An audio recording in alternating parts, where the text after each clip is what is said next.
morning, Ad. I'm good, thank you. I'm really excited to be talking to you today. For all of people, members or in our community, can you share a little bit more about what you're doing today and what is your story? Okay, so I am the founder of the Graceful Swan. So I run a ballet business where I help students realize their dancing dreams. So I'm classically trained, and ballet is my passion, dancing is my passion, and I think we go through a lot of obstacles in life, and it wasn't the easiest straight route to get to where I am. And I started my company actually in a way, in a really unexpected way, thinking about running a company. I was just thinking of more of recuperating, learning more, and actually enjoying what I do, teaching on the side. And one thing led to another. People heard more about my teaching and they love what I do, and I started getting more involved in doing my work. And before I realized that, I crossed paths with one of my mentors, Kim Minkus, and that was the time where I was doing a lot of humanitarian work, coaching actually teachers and also coaching students in different things, along with dance as well as educational. So that just came into place, and I guess the perfect timing for me.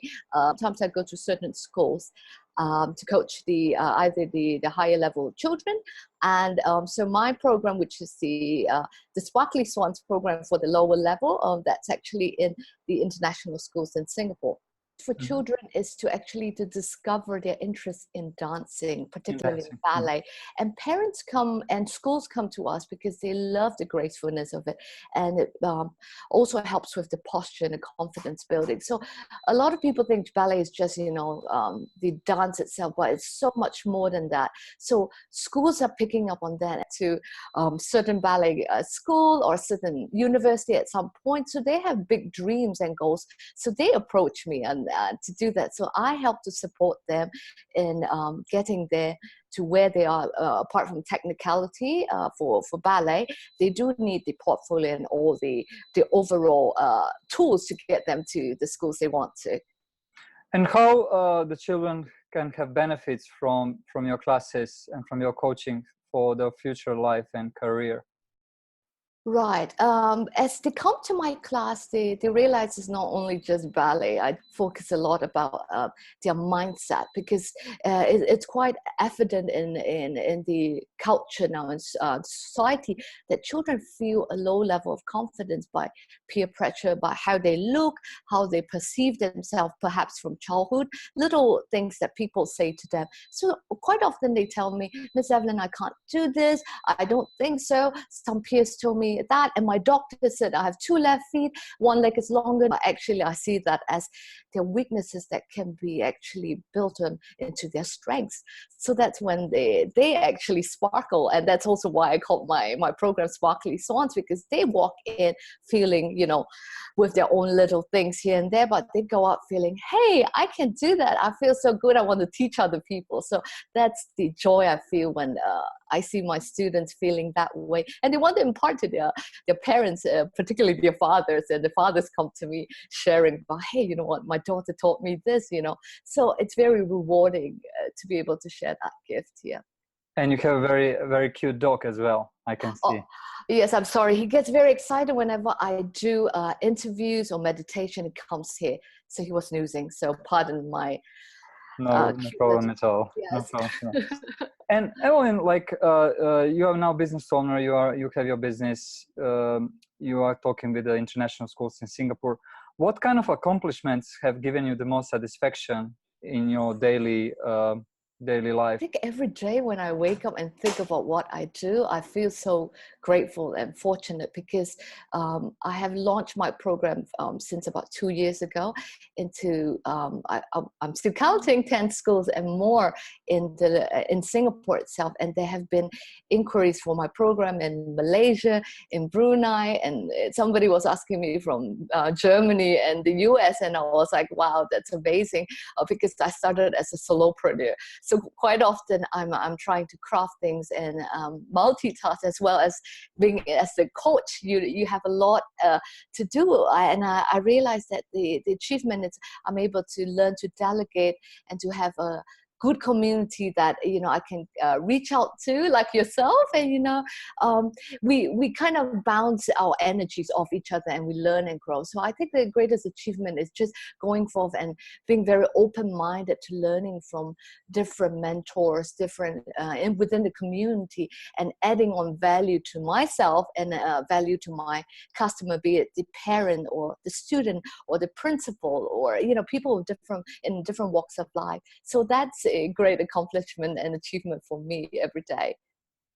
Great. And on the other side, like what is your greatest fear, or what you think is one of the failure you made, and what kind of lesson you learned from that? My greatest fear would be actually not being able to deliver what I want to share with the students, where they are coming in and I don't see the growth in them, and they are unable to see the gifts that they do. And that, to me, it's my greatest fear. But actually, I don't even think so much about that, because when I go into every class, or whether it's a private class or a group class, I just give it all out and sending the intention that whatever that I'm there for to cater to them would help them to be where they are for today or for tomorrow or the next couple of months, or where they want to be. So I don't see it as a greatest fear. I see it as a greatest joy to be able to do so. In terms of failure, I would say it's wanting to do too much. That's a thing as a solopreneur, or just in general personality trait. I do get a lot of requests for, apart from humanitarian work, friends in the same industry coming to me, hey, can you help me coach my students as well? So I found myself, while running my business, learning to be actually saying no at times to some really close friends, and supporting them, with their business, their ballet business, and trying to run mine with the teachers as well. Yeah. Mm-hmm. And in terms of your business development, Evelyn, like what is your goal for this year and maybe next 2-3 years? What kind of impact do you want to have with your school, with your business? Right. That's a great question. I'm really excited, because sometimes we're thinking like 10 steps ahead. So for the next couple of months, well, it's almost it's fall now, to conduct more workshops within Asia, or perhaps out of Asia, because there have been contacts and inquiries. So I've been pushing them back, and I want to focus more on honing the children, particularly the teenage students who have been coming to me. They want to get to top schools, and it has been my interest, and really truly I feel really grateful when I see them feeling so happy that they didn't expect to get to schools that they've been dreaming or Instagramming or YouTubing on, and they come to me to be world class in their skill set.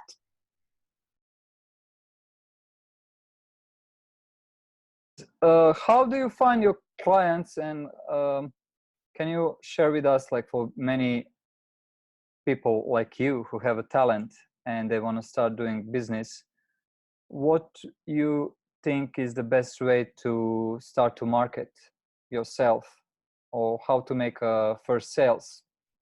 Right. I think the first thing, you need to have clarity, and you do have to have the passion about what you do, because being an entrepreneur, it may look very pretty on the outside. You do slog in hours, and you know that, and a lot of entrepreneurs who've been there, they have spent a lot of days with eye bags, and they're doing a lot of things. But that makes us driven with that grit and resilience, flag on your business and go, I thought that this is going to go great, and no, I have to shift it. And to make the business, for my business, I was actually focusing a lot of creating of relationships, networking. That is a key. If you are a person who's an introvert, then start working a little bit more on your speaking skills. It's okay to be an introvert because I'm naturally an extrovert, but through my experience of actually traumatic injuries and all, I was actually nervous like a mouse. I get frightened even going to my class, but then through my own learning with holistic learning, I learned to encompass the grounding and the calmness to deal with different situations. So I would say for entrepreneurs, one thing, networking is key. And also you need a daily routine, a habit, not just wake up and do all the things you need to do for work, but you need a routine to be in tune with yourself.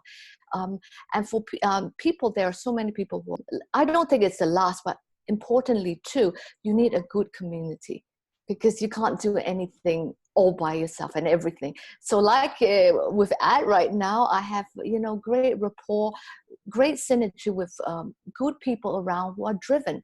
And that is important, because there are days where you're going to go, oh, my goodness, there's so many competitors. I don't feel this and that. But it's, that community of even diverse, different occupation and fields can come together and give you that love and support, and you will feel like, wow, I'm not in this alone. They do go through struggles too. So that's what I feel that's really important and key for every person in the wanting to set their own business. That's a great advice, Evelyn. And can you share a little bit more about what you are doing when you are not working? I do make a priority to balance out by spending time with the family. I'm not really of a telly person, but if I do get really stressed out, then I would watch something on Netflix. And I do love learning languages. So I do a lot of reading on other languages or cultures and self-development books. So that's the thing. I won't say things like factors I put in to have the balance. And as I was sharing earlier, I do my daily meditation. That keeps me going for the day. Yeah. Mm-hmm.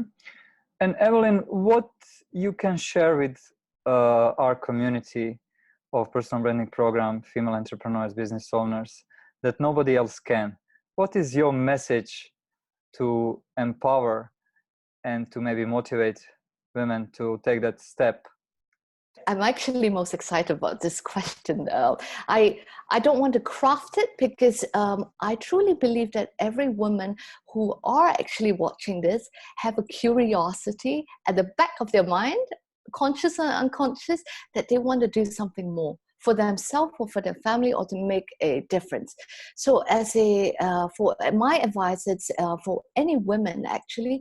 Sometimes people have the misconception that to be an entrepreneur, a businesswoman, you're going to be tough like a man. But most importantly, the key is be in tune with yourself. So I because everyone is so different, everyone has a different belief system. And I said, do check it, because some people may call it a sixth sense, an instinct, or a gut feeling. I always feel inspired. So I always check in with myself. And to me, I never want to do something that compromises my belief that would to make an impact in others.